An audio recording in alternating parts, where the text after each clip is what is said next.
अक्टूबर 1949 ये वो ईयर है जब चाइना में कम्युनिस्ट पार्टी सिविल वॉर जीतने के बाद पावर में आई और जन्म हुआ एक नए चाइना का, जिसे आज पीपल्स रिपब्लिक ऑफ चाइना कहा जाता है।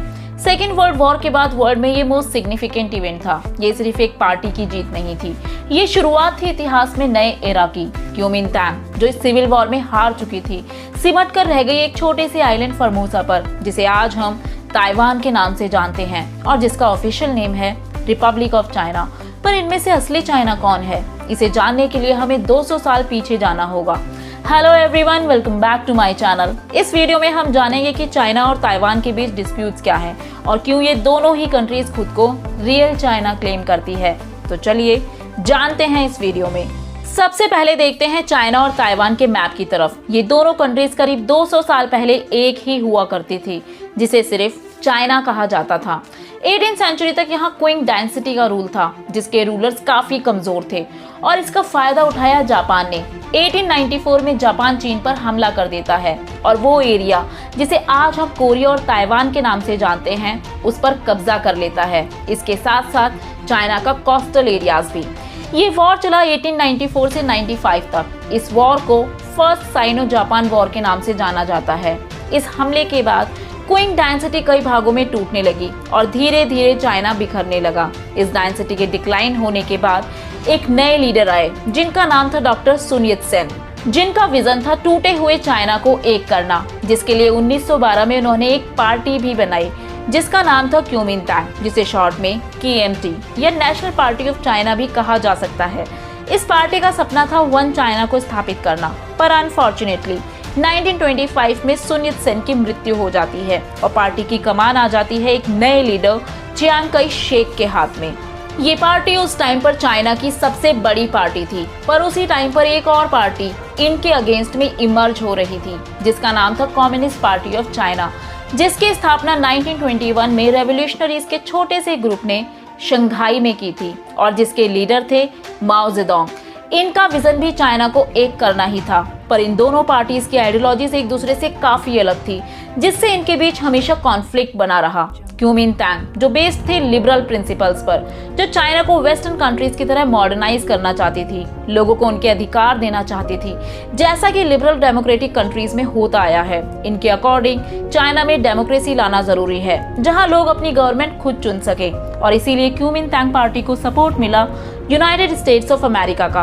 पर कम्युनिस्ट पार्टी के अकॉर्डिंग लोगों के पास कोई अधिकार नहीं होने चाहिए, सभी रिसोर्सेज का कंट्रोल गवर्नमेंट के हाथ में होना जरूरी है, जिससे इक्वालिटी को स्टैब्लिश किया जा सके। क्योंकि वेस्टर्न कंट्रीज में लोगों के पास लिबर्टी तो है, पर इन देशों में इनइक्वालिटी बहुत ज्यादा है।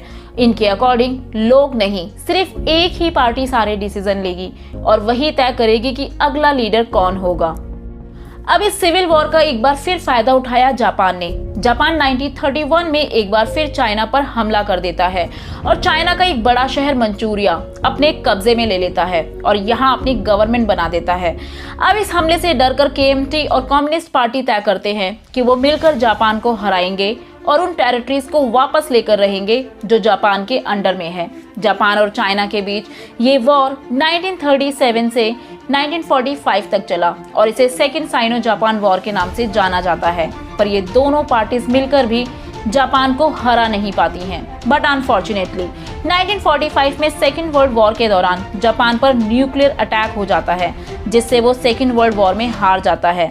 जापान के जीते हुए टेरिटरीज उसके हाथ से चले जाते हैं और इस तरीके से फाइनली वो टेरिटरीज चाइना में वापस आ जाती हैं। अब जैसे ही चाइना को जापान से आजादी मिलती है, कम्युनिस्ट पार्टी के लोग KMT के लोगों पर हमला करना शुरू कर देते हैं और उन्हें चाइना से बाहर निकाल दिया जाता है, जिससे KMT के सपोर्टर एक छोटे से इलाके में सिमट कर रह जाते हैं और 1949 तक चाइना पर पूरी तरह कंट्रोल आ जाता है कम्युनिस्ट पार्टी का और चाइना बनता है पीपल्स रिपब्लिक ऑफ चाइना, जो बेस्ड था सोशलिस्ट प्रिंसिपल्स पर क्यूमिनतांग के लीडर चियांग काई शेक और उनके सपोर्टर्स का क्या, ये लोग शिफ्ट कर जाते हैं एक आइलैंड जिसका नाम था फॉर्मोसा, जिसे आज हम ताइवान के नाम से जानते हैं। ये कंट्री बेस्ड थी डेमोक्रेटिक प्रिंसिपल्स पर, जिसका ऑफिशियल नाम है रिपब्लिक ऑफ चाइना, जिसे USA आज भी सपोर्ट करता है। पर जब ये दोनों कंट्रीज 1950s तक अलग हो चुके थे, तो अब इनके बीच क्या डिस्प्यूट है।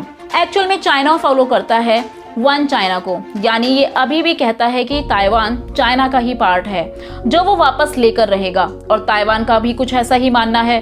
पर यूनाइटेड नेशन ने 1971 तक आज के चाइना को मान्यता नहीं दी थी। 1971 तक यूएनओ सिर्फ ताइवान यानी रिपब्लिक ऑफ चाइना को ही रियल चाइना मानता आया था।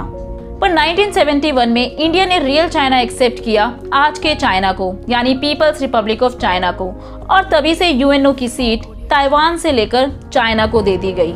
आज जो भी कंट्रीज चाइना के साथ ट्रेड करती है उसे एक्सेप्ट करना पड़ता है और साइन करना पड़ता है वन चाइना पॉलिसी पर, जिसके अकॉर्डिंग ताइवान कोई अलग कंट्री नहीं है, चाइना का ही पार्ट है, और इसीलिए वो कंट्री ताइवान के साथ कोई रिलेशन नहीं रखेगी। पर इन दोनों के बीच का डिस्प्यूट यूक्रेन और रशिया के बीच के वॉर के बाद और तेज हो गया, क्योंकि चाइना का कहना है कि यूक्रेन तो एक अलग कंट्री था, पर ताइवान तो चाइना का ही पार्ट है। आपके इसके बारे में क्या राय है, कमेंट करके जरूर बताएं। आई होप आपको चाइना और ताइवान के बीच का ये डिस्प्यूट समझ आया होगा। ऐसे और वीडियोस के लिए do like, share and subscribe to my channel.